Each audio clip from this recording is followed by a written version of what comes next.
नमस्कार। जय श्री कृष्ण। श्री बिहारी जी की बैठक में आपका स्वागत है। जहाँ श्री कृष्ण है वहीं सनातन है, और जहाँ सनातन है वहाँ उल्लास है, उमंग है, आशा है, निडरता है, निर्भीकता है, उत्साह भी है और नृत्य भी है, कला भी है, नृत्य म्यूजिक भी है, डांस भी है।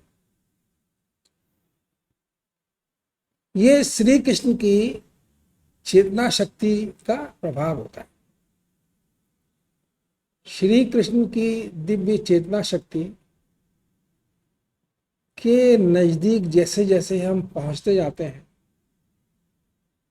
हमारे मन में उत्पन्न तरंगें हमें एक नयापन ला देती हैं। हमारे अंदर उत्साह का संचरण होने लगता है, मन में उल्लास आता है, हमारी क्रियाशीलता में बढ़ोतरी हो जाती है, जीवन में सहजता आ जाती है। सभी प्राणी आपको अपने से लगते हैं,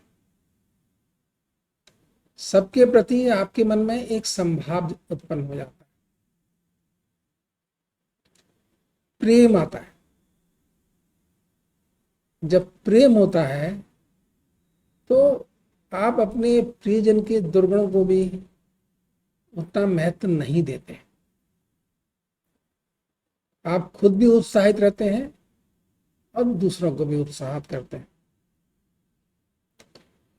समय चक्र में चलते चलते उतार चढ़ाव तो आते ही रहते हैं, लेकिन जब कृष्ण का साथ हमको मिल जाता है तो जीवन यात्रा बहुत सुगम हो जाती है। अब कृष्ण का साथ कैसे मिले, क्या हम करें कि हमें कृष्ण का साथ मिले? इसके लिए जो सबसे सुगम माध्यम हम लोगों को हमारे ऋषि मुनियों ने या हमारे पूर्वजों ने हमको दिया है, वो है श्रीमद् भागवत। श्रीमद् भागवत में जिन लोगों ने, जिन महान ऋषि मुनियों ने बोला है, लिखा है, समझाया है, वो हमें उत्तरोत्तर हमको समृद्धशाली बढ़ाता हुआ श्री कृष्ण की ओर ले जाने के लिए है। उनको ये पता है कि श्री कृष्ण के सिवाय इस दुनिया में कोई भी ऐसा सार्थक उपाय या मार्ग नहीं है जिसमें प्राणी मात्र का संपूर्ण लाभ होता। इस तत्व से वे भली भांति परिचित थे, जीवन का अनुभव था। इसलिए श्रीमद् भागवत सनातन धर्म का अप्रतिम ग्रंथ बने।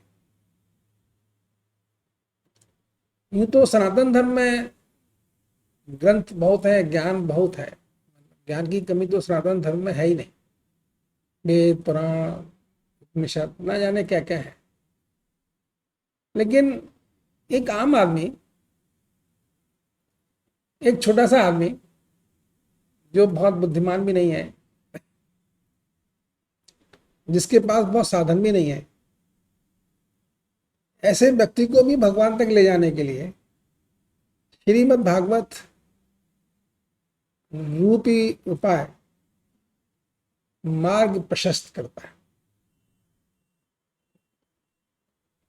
इसका उद्भव जब हुआ तो ऐसा कहा जाता है कि महर्षि वेद व्यास बहुत महान ग्रंथों की रचना कर चुके थे, बहुत कुछ लिख चुके थे, बहुत कुछ जानते थे, ज्ञान का सीमित भंडार था।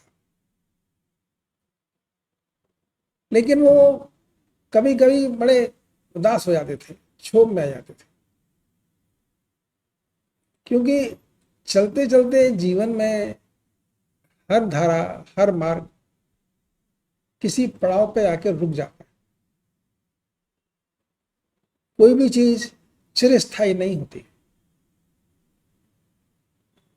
और ज्ञान की बात भी ऐसे ही है, आप ज्ञान में कितना भी करते जाइए, कितना भी करते जाइए, लेकिन अंत में तो ज्ञान भी अपनी एक अवस्था पर पहुंचकर शांति हो जाएगा। क्या करेगा ज्ञान? महाज्ञानी थे महर्षि वेद व्यास, और वो अपने कुटिया में या जहाँ वो रहते थे कोई दास बैठे हुए थे। नारद जी भगवान नारायण के परम भक्त हैं। जब भी उनके पास एक खबर पहुंचती है कि उनका भगवान नारायण का कोई भक्त किसी पशोपेश में है, किसी उदासी में है, तो वो उसके पास पहुंच जाते। तो उन्होंने पूछा, मुनिवर इतने महान ज्ञानी, इतने महान ग्रंथों की रचयिता, आप उदास क्यों बैठे? तो महर्षि वेद व्यास जी कहने लगे, उदास तो नहीं, लेकिन कुछ आनंद भी नहीं है। मैं इसको उदासी का नाम तो नहीं दे सकता, लेकिन कुछ उल्लास नहीं है मन में, उत्साह नहीं, मतलब कुछ अजीब सा हो रहा है मन में। अंदर जो स्फूर्ति होती है ना, वो मिसिंग है, वो नहीं मिल रही है। नारद जी ने कहा कि मुनिवर, आपको पास एक उपाय बताता हूँ, भगवान कृष्ण की भक्ति करिए। अगर आप चाहते हैं कि नित नवीनता, नूतनता आपके अंदर चिरस्थायी रहे, आपके मन में हमेशा आनंद की हिलोरें उठती रहें, आप प्रसन्न रहें, स्फूर्तिवान रहें, उठते रहें, कभी निराशा आपको ना घेरे, तो आप भगवान कृष्ण की भक्ति करिए। भगवान कृष्ण की भक्ति में ही ये गुण है कि वो प्राणी उनका भक्त है, वो निडर भी है, निर्भीक भी है, धैर्यरहित है। उसे संसार का कोई कष्ट परेशान नहीं करता, वो हमेशा आनंदित रहता है, हर क्षण में जीवन जीता है, जीवन को समझता भी है और जीवन को जीता। तो ऐसे भगवान कृष्ण हैं और ऐसी उनकी भक्ति है। तो नारद जी के प्रेरणा से भगवान वेद व्यास जी भगवान कृष्ण की भक्ति में लीन हो जाते हैं, और तब श्रीमद् भागवत का उदय होता है। भगवान की लीलाओं का यह संग्रह हम लोगों के लाभार्थ संसार में आता है। और जब इसका वो शुरुआत करते हैं, श्रीमद् भागवत की जब स्टार्ट होती है, तो हर पुस्तक और ग्रंथ की तरह से वो ये बताना चाहते हैं कि भाई देखो, ये जो ग्रंथ है ये हमें कहाँ ले जाने के लिए है। बताने का तरीका है, लेकिन सत्य ये है कि वो भगवान श्री कृष्ण तक जाने का मार्ग लेने की बताती है, हम भगवान श्री कृष्ण तक कैसे पहुंचे। और भगवान श्री कृष्ण तक जाने का जो रास्ता है वो भक्ति से गुजरता है, क्योंकि भक्ति वश होकर के उन्होंने श्रीमद् भागवत की रचना की थी, इसलिए प्रारंभ में ही वो भक्ति को बारे में लिखते हैं। और उनके अंदर भी भक्ति का संचरण नारद जी की प्रेरणा से हुआ है, इसके लिए प्रारंभ में वो नारद जी का ही बात करते हैं। और एक होता है महात्मा। महात्मा मतलब ये जो हम करेंगे तो हमको क्या मिलने वाला है। तो ये शुरू के 1 या 2 अध्याय में श्रीमद् भागवत में ये बताया गया है कि भाई आप अगर ये करेंगे, आप ये पाठ करेंगे, ये भगवान कृष्ण की भक्ति करेंगे, तो क्या पाएंगे, कहाँ पहुंचेंगे आप। तो शुरू होती है नारद जी की यात्रा से, नारद जी जब पृथ्वी लोक पे आते हैं तो उनको एक अत्यंत युवा और सुंदर सी दिखने वाली युवती बिलखती हुई और विलाप करती हुई दिखाई देती है। वो युवती चारों तरफ से कुछ महिलाओं से घिरी हुई है और उसके बगल में उसकी जांघों पे सिर रख के दो वृद्ध कृष्णकाय प्राणी लेटे। नारद जी को बहुत कौतूहल होता है, जिज्ञासा बस वो उसके पास पहुंच जाते हैं और जानने की चेष्टा करते हैं कि ये युवती कौन है और ये क्या माजरा है, ये सब क्या हो रहा है। तो उनको बताया जाता है कि जो युवती है ये भक्ति इसका नाम है, ये दक्षिण में निकली, साउथ इंडिया से भक्ति का उदय हुआ, अनेक अनेक प्रांतों में घूमते हुए वृंदावन में पहुंच के वो ठहरी इस उम्मीद में कि यहाँ पर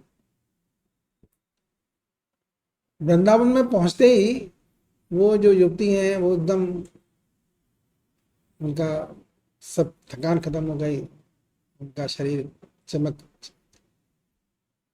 अत्यंत आभा से उद्दलित हो गया, आभा उनकी लौट आई, लेकिन वो बिलख रही थी, रो रही थी। इतनी सुंदर हो जाने के बाद भी वो उनकी बिलखता आ रही थी। तो नारद जी ने उनका कारण पूछा, बोल देखिए ये जो मेरे लेटे हुए हैं ये मेरे दो पुत्र हैं, ज्ञान और वैराग्य। वृंदावन में पहुंचने के बाद मैं तो ओजस ओजमयी हो गई, मेरा तो सब कुछ वापस मिल गया, लेकिन ये दोनों मेरे पुत्र अभी भी कृष का है,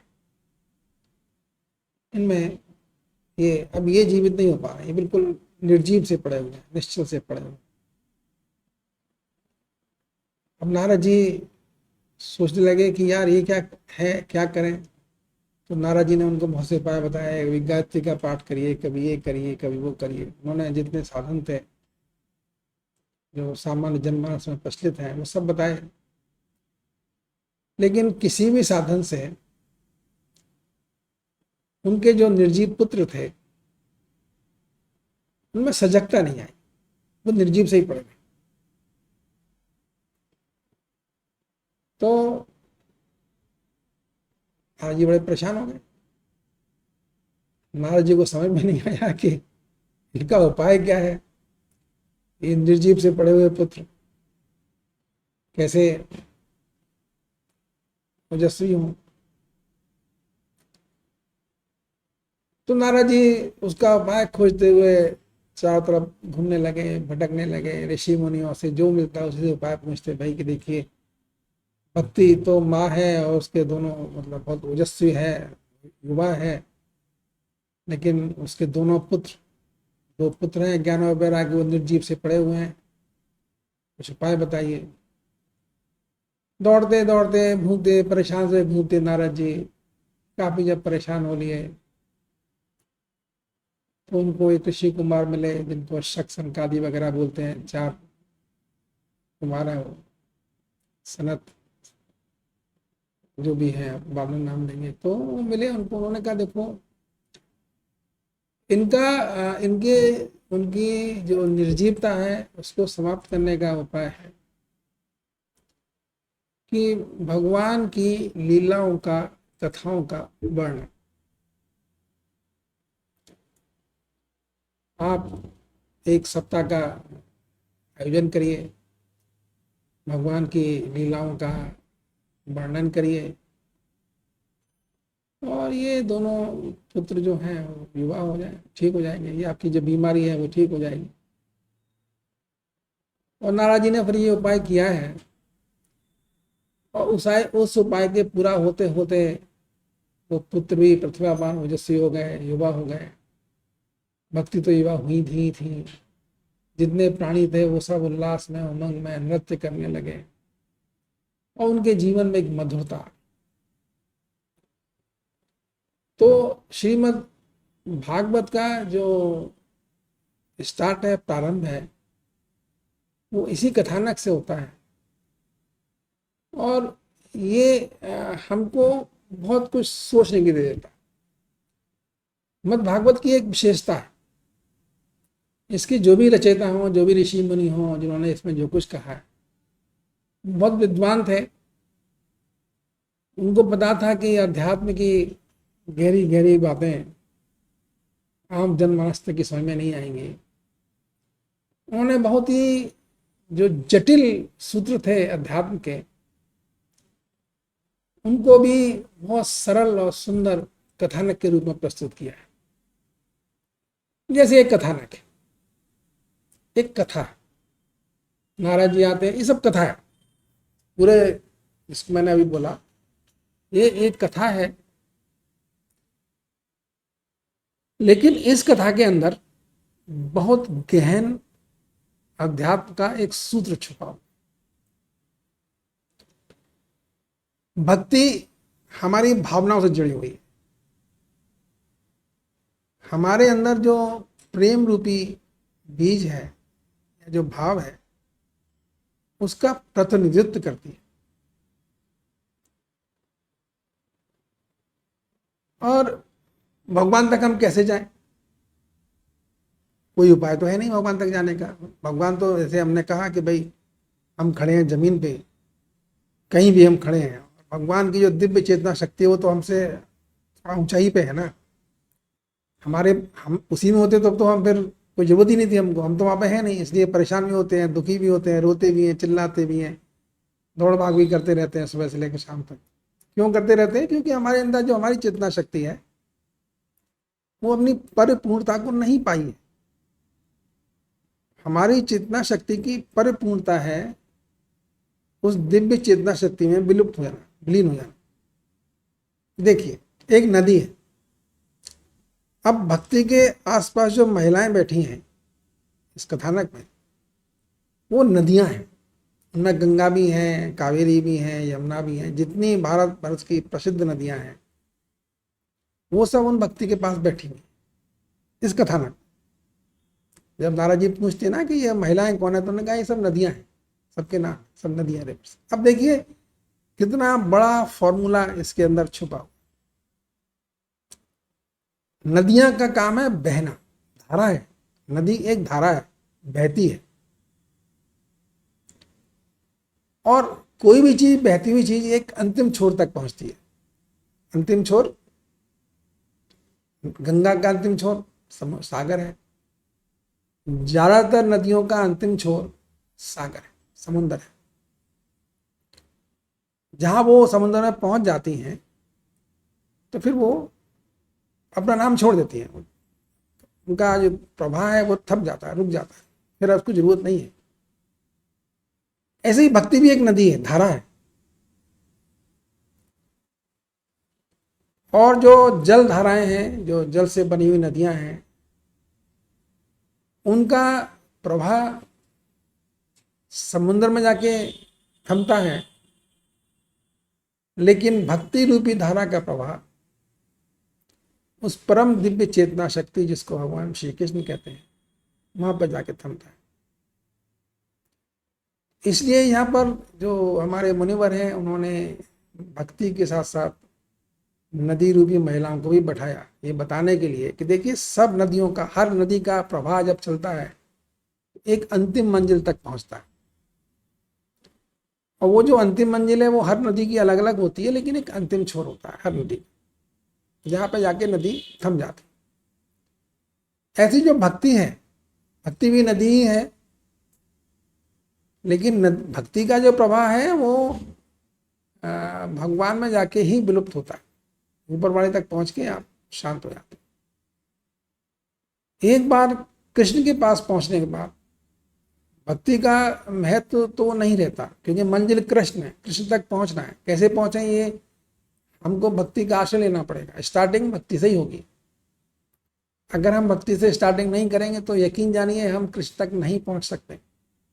ये मेरा अनुभव है, और अनुभव के साथ साथ ये हमारे जो सनातन हैं, सनातन धर्म के जो प्रणेता हैं, जो आचार्य हैं, ऋषि मुनि हैं, उन सबका निचोड़ है कि बगैर भक्ति के आप भगवान तक नहीं पहुंच सकते। किसी भी उस दिव्य चेतना शक्ति तक पहुंचने के लिए, जिसे हम भगवान श्री कृष्ण कहते हैं, हमें भक्ति का आश्रय लेना पड़ेगा। और भक्ति के रूप में हमको समझाया जाता है कि देखिए भक्ति है, हमें वहां तक ले जाएंगे। जैसे नदियां समुद्र में जाके विलुप्त होती हैं, ऐसे भक्ति रूपी नदी, भक्ति की धारा भगवान श्री कृष्ण तक पहुंच कर ही शांत होगी, अपना आश्रय कोई। तो ये श्रीमद् भागवत के प्रारंभ अध्याय में, प्रथम अध्याय में, या उसके महात्म्य में बताने के लिए कि क्या महत्ता है श्रीमद् भागवत की, ये उदाहरण, ये कथानक प्रस्तुत किया गया है। और अब जो उनके कृशकाय पुत्र हैं, उनका भी अपना एक महत्व है। भक्ति क्यों बिलक रही है, भक्ति रो क्यों रही है? कि उनके जो पुत्र हैं ज्ञान और वैराग्य। देखिए ज्ञान हमारे पास जो इंफॉर्मेशन होती है, जो नॉलेज है, हमारी जो एनालिटिक पावर है, सोच समझने की क्षमता है, वो ज्ञान द्वारा प्रतिरूपित होती है। और वैराग्य हमारी विवेकशीलता है। विवेक और ज्ञान में अंतर है।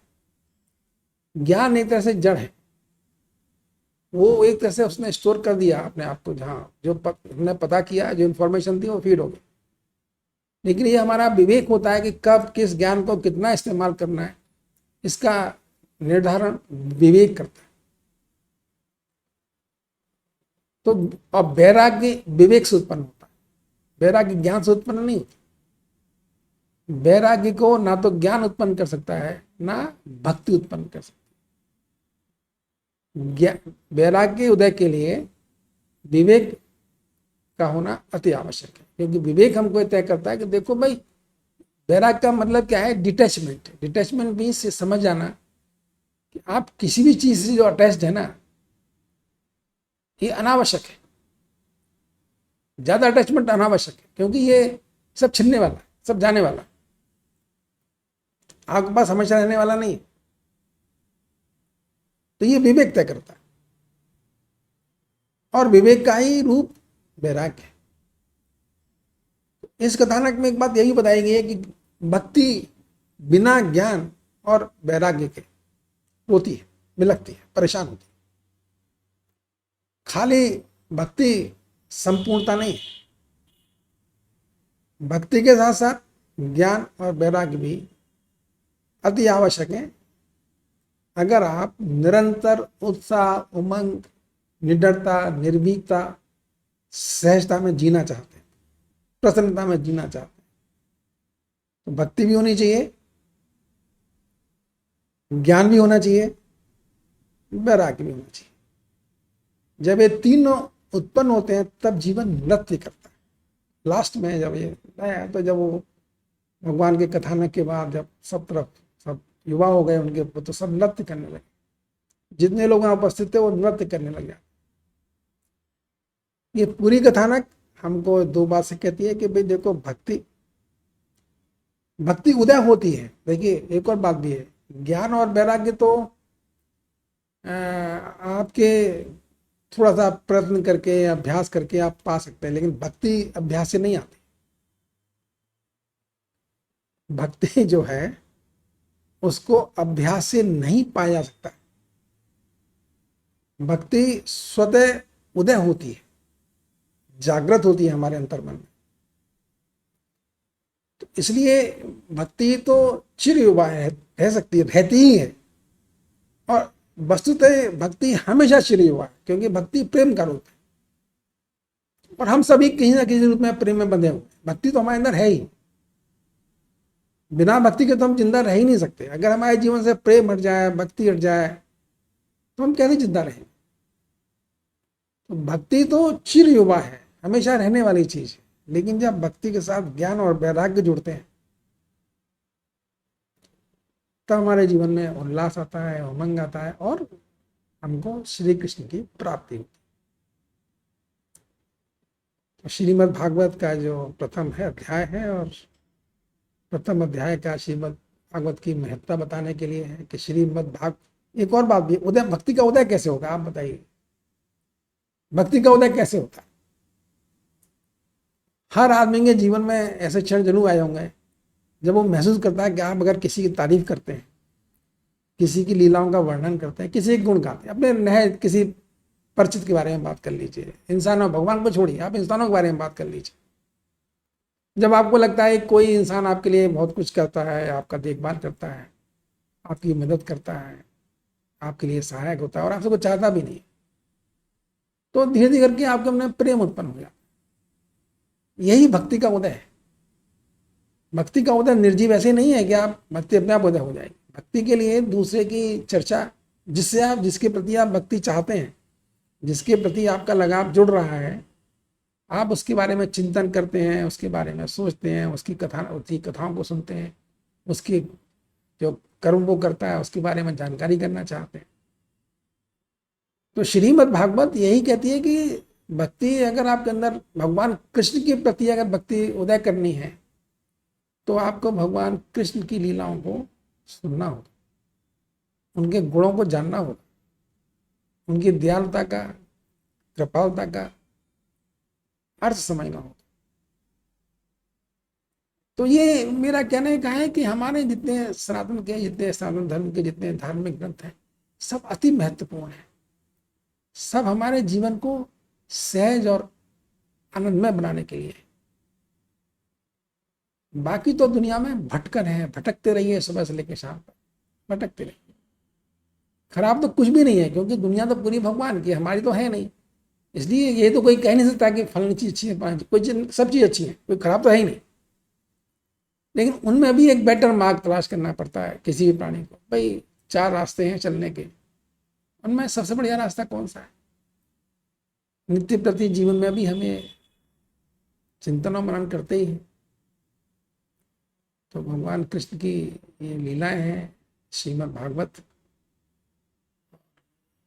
भगवान श्री कृष्ण के आप यकीन जान लीजिए, मैं आज बिल्कुल फर्म तय करता हूँ, बगैर भगवान श्री कृष्ण की कृपा के, उनकी भक्ति के, जीवन में उल्लास, प्रेम, निडरता, निर्भीकता प्राप्त नहीं हो सकती। ऐसा मेरा दृढ़ विश्वास है, अनुभव है। इसी के साथ ही आज की यात्रा को हम विराम देते हैं। जय श्री कृष्ण, फिर मिलेंगे।